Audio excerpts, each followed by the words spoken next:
सफल होने के लिए अपने काम में डूब जाना, ये एक मूल मंत्र है। क्योंकि पागल लोग ही इतिहास रचते हैं। जितने भी सफल लोगों की मोटिवेशनल स्टोरीज मैंने पढ़ी या सुनी, एक ही बात सामने आती है कि काम में डूब जाना है। कुछ उदाहरण मैं आपसे शेयर करना चाहूंगा। मशहूर तबला वादक जाकिर हुसैन साहब, आप भली भांति इस नाम से वाकिफ होंगे।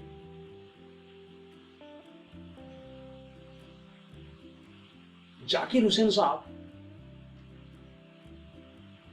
तबला वादन में इतनी शिखर की ऊंचाई तक चले गए कि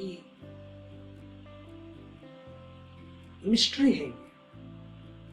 हमारे लिए, हमारे देश के लिए गौरव की बात है। आपको ये लगता होगा कभी कि ये जाकिर हुसैन साहब जब इस फील्ड में पहले कदम रखा होगा या फिर इनकी शुरुआत हुई होगी, क्या उनको ये आत्मविश्वास था कि ये नतीजा कभी उनके सामने होगा, वो कभी देख पाएंगे? एक डिटर्मिनेशन था, मुझे कुछ करना है।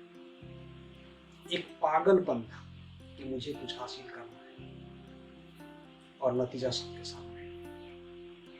एक और बात है, 16-17 साल का बच्चा आके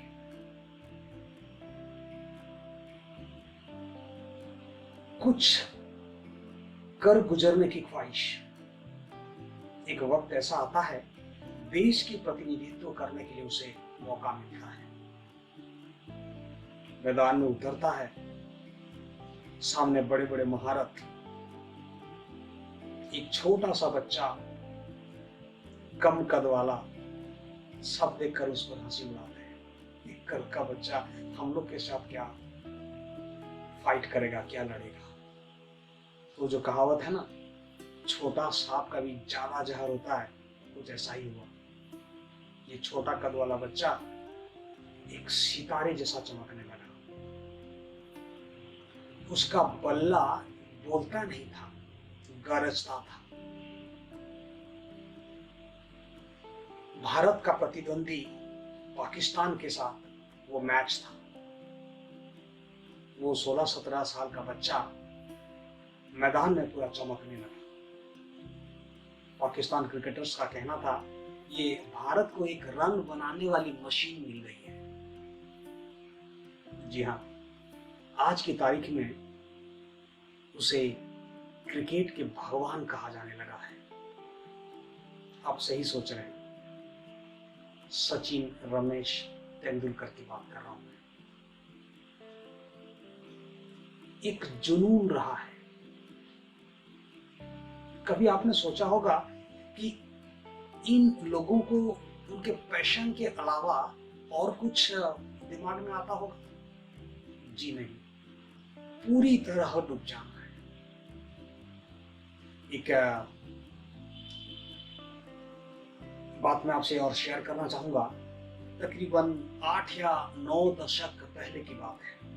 बॉलीवुड में एक मूवी बनी थी, मुगल-ए-आजम।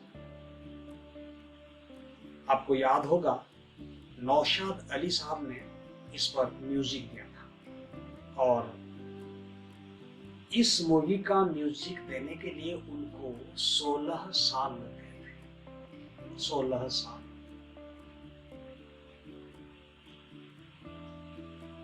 यानी इतना डेडिकेशन, कि इतना समर्पण अपने काम में जिसे भी होता है, सफलता तो कदम चूमेगी। ये मूवी जब बनकर तैयार हुई तब कितनी सुपर हिट हुई, और इसलिए आज भी यह मूवी चर्चा में है। आपको क्या लगता है कि ये मूवी बनाने में कभी दिक्कत नहीं आई होगी? जरूर आई थी, लेकिन डिटर्मिनेशन, वो पागलपन बहुत जरूरी था। गाने का एक सीन था जिसमें तानसेन गा रहा है। वो दृश्य फिल्माया जाने का था। लेकिन उस जमाने में तानसेन जैसा गायक मिलना असंभव था। उन्होंने पूछा, ये गाना कौन गा सकता है? उनके साथियों ने बताया कि ये गाना गुलाम अली खान साहब बखूबी गा सकते हैं, लेकिन वो तो मूवीज में गाते ही नहीं। नौशाद अली साहब ने कहा, मुझे उनसे जरा मिलवाओ, बात करनी है। मीटिंग तय होती है। नौशाद अली साहब, गुलाम अली खान साहब बैठे हैं। पूछा जाता है कि मिलने का मकसद क्या है? नौशाद अली साहब कहते हैं, एक बार इस मूवी में आप हमारे लिए गाना गाइए। गुलाम अली साहब साफ साफ इनकार कर देते हैं, कहते हैं मैं तो मूवीज में गाता ही नहीं। लेकिन नौशाद अली साहब जिद में अड़े थे, गाना तो आप ही गाएंगे। इनकी जिद देखकर गुलाम अली खान साहब कुछ नाराज हुए। उन्होंने कहा कि आप कैसे पागलपन कर रहे हैं, मैं तो गाना ही नहीं चाहता और आप मुझसे गवाना चाहते हैं। नौशाद अली साहब शिकार के शौकीन थे, कस लगाई और कहा, गाना आप ही गाएंगे। उस समय एक सिंगर को प्रतिमाह 500 रुपए की तनख्वाह मिलती थी। गुलाम अली खान साहब ने कहा, अगर मैं गाना गाऊंगा 50,000 रुपए दूंगा। नौशाद अली साहब फिर कस लगाए, निकाला 10,000 रुपए टेबल पर थमा दिए। गाना तो आप ही गाएंगे।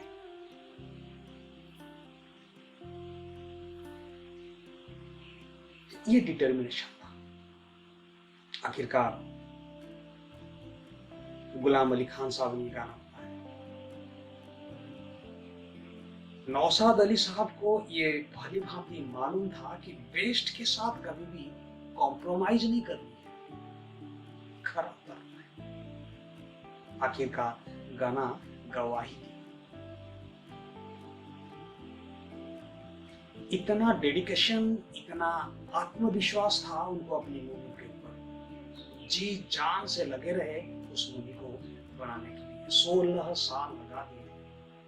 16 साल, क्या पेशेंस रहा है। और हम छोटी छोटी बातों में हिम्मत हार जाते हैं। मजबूत इच्छा शक्ति से सफल हुआ जाता है।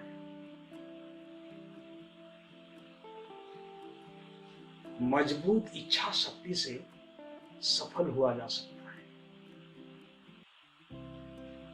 काफी कुछ सिखाती हैं ये मोटिवेशनल स्टोरीज।